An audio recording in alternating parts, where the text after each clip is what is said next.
کہ اللہ تبارک و تعالیٰ سورہ احزاب کے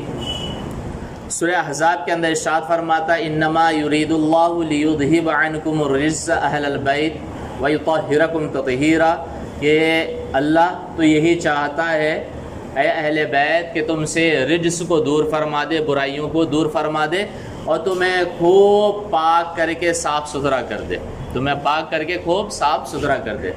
ہم نے دو لفظ پہ اس پہ اچھی طرح باتیں کی۔ ایک یرید کا معنی کیا، اللہ کے چاہنے کا معنی ہم سمجھ گئے کہ اللہ جو چاہتا ہے مطلب کنفرم ہے، وہ کر دیا، بندوں کے چاہنے کی طرح نہیں ہے۔ دوسرا ہم نے کل یہ بات کی کہ رجس سے مراد کیا ہے، تو علماء کرام کے جو اقوال ہیں ہم نے وہ اقوال آپ کے سامنے رکھے کہ رجس سے مراد برائی بھی ہے، ظاہری و باطنی دونوں برائی ہے، شیطان بھی ہے، عقائد فاسدہ بھی ہے، ہر طرح کی برائی اس کے اندر دور ہے۔ اور آخری بات میں نے یہ کہی کہ اللہ تبارک و تعالیٰ نے اہل بیت سے رجس کو دور فرمایا ہے، مطلب جو اہل بیت سے دور ہم سمجھ جائیں گے وہ رجس ہے، رجس کو اللہ تعالیٰ دور فرمایا، اور دور جو چیز ہے وہی کیا ہے، رجس ہے۔ ہم ایک بات یہ بھی کہیں کہ جب اللہ تبارک و تعالیٰ یہ اعلان کر دیا کہ ہم نے اہل بیت کو برائیوں سے پاک کر دیا ہے اور خوب صاف ستھرا کر دیا ہے، اس کے باوجود اب اگر کوئی یزید کی حمایت میں لاکھ دلیلیں لے کر آئے، کتابوں میں روایتیں لے کر آئے اور امام علی مقام امام حسین رضی اللہ تعالیٰ عنہ کو باغی ثابت کرنے کی کوشش کرے اور کہے دیکھو فلاں فلاں کتاب میں یہ روایت ہے، تو ہم سیدھا سا جواب دیتے ہیں کہ ہم تمہارے راوی کی روایت کو غلط مان سکتے ہیں لیکن امام حسین کو ہم غلط نہیں مان سکتے۔ کسی کی بھی روایت ہو، کسی بھی کتاب کی روایت ہو، حدیث کی جتنی کتابیں ہیں یا تاریخ کی کتنی بھی حوالے دے دی جائے امام علی مقام کے خلاف، تو ہم امام علی مقام امام حسین رضی اللہ تعالیٰ عنہ کو غلط نہیں مانیں گے، تمہارے حوالوں کو، تمہاری روایتوں کو ہم غلط مان لیں گے، اس لیے کہ اللہ کا اعلان ہے کہ اللہ تعالیٰ نے اہل بیت کو برائیوں سے پاک کر دیا، تو پھر وہ برے نہیں ہو سکتے، تمہاری روایت خراب ہو سکتی ہے۔ آج ہم بات یہ کرتے ہیں کہ اہل بیت سے کون لوگ مراد ہے۔ اللہ تعالیٰ فرمایا یا اہل البیت، اے اہل بیت۔ اب اہل بیت میں ایک قول یہ ہے کہ وہ حضرات مراد ہے جن کے اوپر صدقہ حرام ہے، صدقہ واجبہ جو ہے، زکوٰۃ جن کے اوپر حرام ہے، یا صدقہ فطر، ٹھیک ہے، صدقہ واجبہ جن کے اوپر حرام ہے، وہ لوگ کیا ہے، تو ہم ڈائریکٹ کہتے ہیں کہ جن کے اوپر صدقات حرام ہیں وہ مراد ہیں۔ اور وہ لوگ کون ہیں؟ نبی کریم صلی اللہ علیہ وسلم، پھر اس کے بعد امام حسن حسین فاطمۃ الزہرا رضی اللہ تعالیٰ عنہم، حضرت علی بھی اس میں داخل، حضرت علی رضی اللہ تعالیٰ عنہ، پھر حضرت جعفر رضی اللہ تعالیٰ عنہ، حضرت عقیل رضی اللہ تعالیٰ عنہ، حضرت عباس رضی اللہ تعالیٰ عنہ، حضرت حارث رضی اللہ تعالیٰ عنہ، اور ان کی اولادیں جو ہیں وہ سب کے سب اس میں داخل ہیں جن کے اوپر کیا ہے، صدقہ حرام ہے۔ یہ بات سمجھ میں آ رہی؟ حضرت عباس رضی اللہ تعالیٰ عنہ کی جو اولادیں ہیں وہ بھی کیا ہے، ان کے اوپر بھی صدقہ حرام ہے، لہذا ان کی اولاد بھی اہل بیت میں داخل ہوں گی۔ حضرت علی رضی اللہ تعالیٰ عنہ کی اور بھی جو اولادیں ہیں وہ بھی داخل ہوں گی، حضرت حارث ہے، حضرت عقیل ہے، حضرت جعفر ہے، ان کی اولادیں بھی، ان کے اوپر بھی صدقہ حرام ہے، لہذا ان کی اولادیں بھی داخل ہوں گی۔ تو ایک قول یہ ہے کہ جن کے اوپر صدقہ حرام ہے وہ اہل بیت مراد ہے۔ دوسرا قول یہ ہے کہ اہل کسا ہیں۔ اہل کسا کا مطلب چادر والے۔ اب اس کا یہ ہے کہ امام مسلم اور دیگر متعدد روایتیں آئی ہیں، علامہ ابن کثیر بھی تفسیر ابن کثیر کے اندر روایت کرتے ہیں کہ حضرت عائشہ صدیقہ رضی اللہ تعالیٰ عنہ فرماتی ہیں کہ ایک دن نبی کونین صلی اللہ علیہ وسلم اپنے گھر سے باہر تشریف لے گئے اور اس وقت آپ ایک سیاہ رومی چادر اوڑھے ہوئے تھے۔ سیاہ مطلب کالا، سیاہ رومی چادر اوڑھے ہوئے تھے۔ اتنے میں حسن ابن علی، حضرت امام حسن رضی اللہ تعالیٰ عنہ تشریف لائے، تو نبی کریم صلی اللہ علیہ وسلم اپنے چادر کے اندر امام حسن کو لے لیے، پھر امام حسین تشریف لائے تو امام حسین کو اپنی چادر کے اندر لے لیے، پھر فاطمۃ الزہرا اور حضرت علی رضی اللہ تعالی عنہما یہ دونوں حضرات آئے تو انہیں بھی اپنی چادر میں لے لیا اور کہے۔ اس کے بعد یہ آیت تطہیر جو ہے، انما یرید اللہ لیذہب عنکم الرجس اہل البیت ویطہرکم تطہیرا، اس آیت کی تلاوت کیے نبی کریم صلی اللہ علیہ وسلم، اور تلاوت کے بعد کہے اللہم ہؤلاء اہل بیتی، اے اللہ یہ میری اہل بیت ہے، ان سے تو برائیوں کو دور فرما دے۔ یہ بات سمجھ میں آ رہی ہے کہ ایک چادر کے اندر انہیں لے کر نبی صلی اللہ علیہ وسلم فرمائے تھے کہ اللہم ہؤلاء اہل بیتی، اے اللہ یہ میری اہل بیت ہے۔ تو کچھ لوگ اور خاص کر ایک فرقہ کہتا ہے کہ اہل بیت میں صرف حضرت علی، فاطمہ الزہرا، امام حسن حسین، نبی کونین صلی اللہ علیہ وسلم داخل ہیں، اس کے علاوہ کوئی داخل نہیں۔ اہل بیت میں وہ انہی کو مانتا ہے، ان کے علاوہ کسی کو بھی نہیں مانتا۔ ایک فرقہ خاص کر وہ جانتے وہ شیعہ ہے۔ ہم یہ کہتے ہیں کہ ازواج مطہرات یعنی نبی صلی اللہ علیہ وسلم کی بیویاں اور دیگر بیٹیاں اور اولاد ہیں، وہ بھی اس کے اندر کیا ہے؟ داخل ہیں۔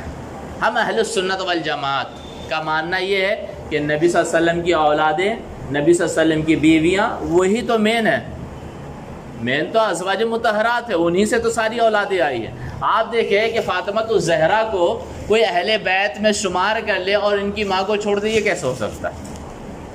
یہ بات سمجھ میں آ رہی ہے؟ یہ تعجب کی بات ہے۔ جو لوگ یہ ایسی باتیں کرتے ہیں نا، بڑا افسوس ہوتا ہے ان کی علمی مہارت پہ۔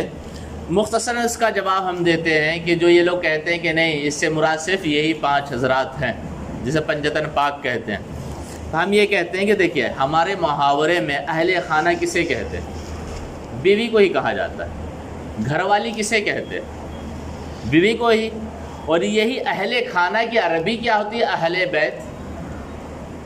ہم اردو میں کیا ہے؟ اہل خانہ کہتے، عربی میں اہل البیت کہتے، اور محاورے سے ہٹ کر اپنی پیور زبان میں بولے تو ہم گھر والی کہتے۔ ہم اردو میں آئے اپنی زبان میں بول چال میں کیا کہتے ہیں؟ گھر والی۔ محاورے کے اعتبار سے اہل خانہ کہہ لیتے ہیں، اور عربی میں اہل خانہ کا ترجمہ ہی کیا ہوتا ہے؟ اہل البیت ہوتا ہے۔ اور کلام یہ جو ہے آیت تطہیر ہے، آیت تطہیر سے پہلی جو آیت ہے اس میں اللہ تبارک و تعالیٰ نبی صلی اللہ علیہ وسلم کی ازواج مطہرات سے ہی بات کیا۔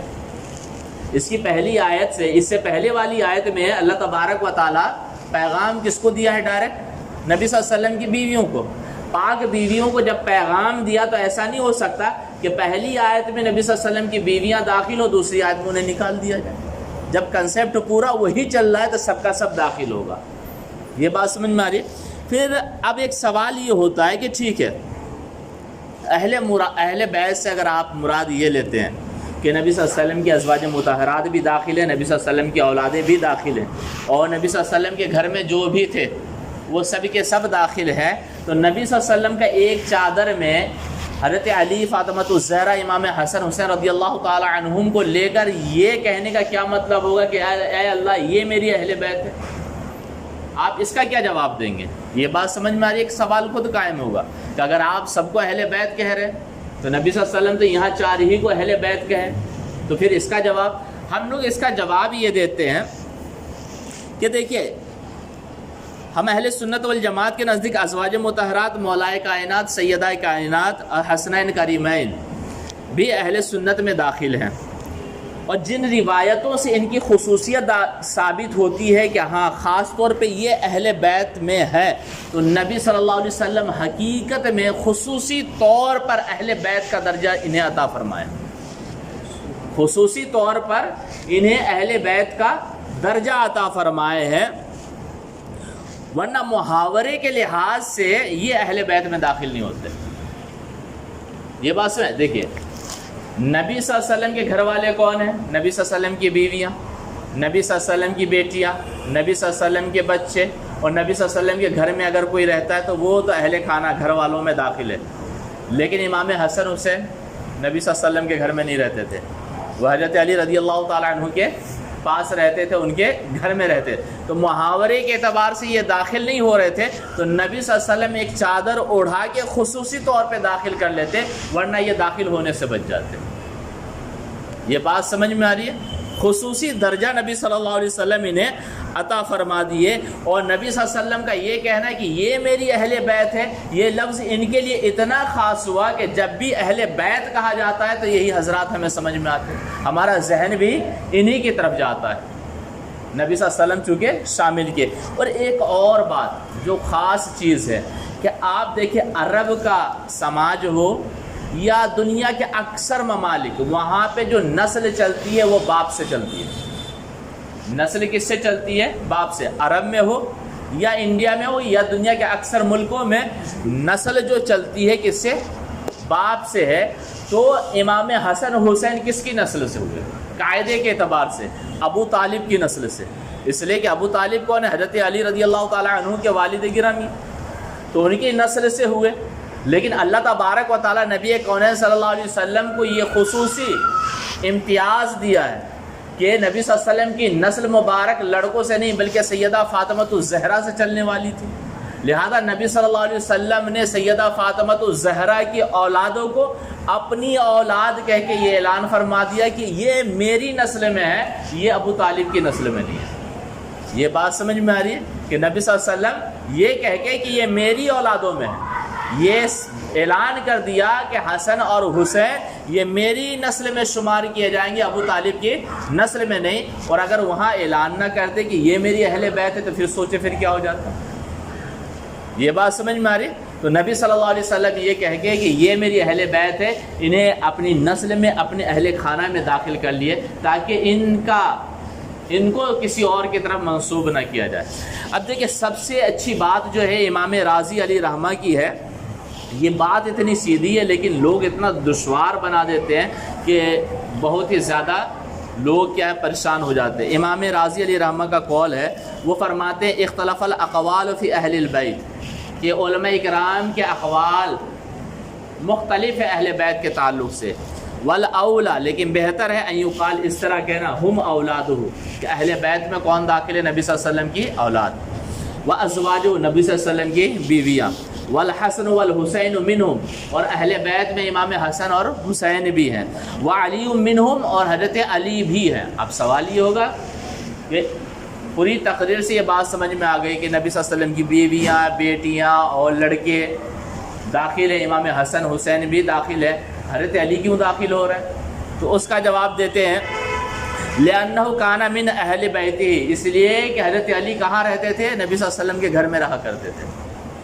یہ بات سمجھ میں آ رہی ہے کہ حضرت علی کی پرورش کہاں ہوئی ہے؟